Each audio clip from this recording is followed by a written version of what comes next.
So I have this Go board that I keep in my office, and I thought it would be fun to point a webcam at it and see if I could recognize the stones on the surface of the board. And I purposely wanted it so that the webcam is in a perspective view, actually a really highly skewed perspective view, so that it's kind of out of the way. If you're actually playing a game on this board, you don't have to have all this rigging with the camera directly above and whatnot.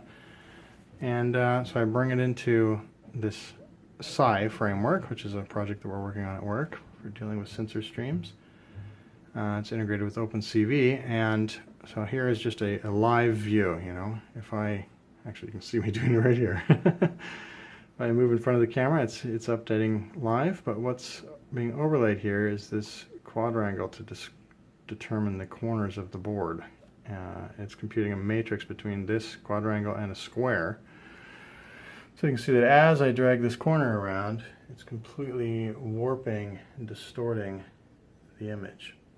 But if I actually specify properly the real corners of the board, then I get a nice squared up overhead looking view, even though the camera's off to the side. Now the stones are kind of stretched out and they're kind of offset a little bit because they're not two-dimensional right on the surface of the board. They actually have some perspective to them. So I overlay a grid. I know the size of the board and can divide it evenly and overlay a grid. I'll let you move that grid around though, so you can actually center them on the stones, accounting for the perspective. And what it's doing is it's sampling the colors under these points. So you can see actually if I move it off to the side that it's sampling the average color under those points. And just a second, let me get it squared up here. If you arrange on the board, this particular arrangement is a calibration position.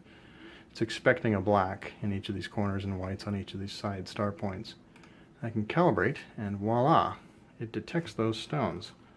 So it's just built three really simple classifiers that just classify each of the points as either being empty black or white, depending on their color similarity to the known average empty black and white color samples.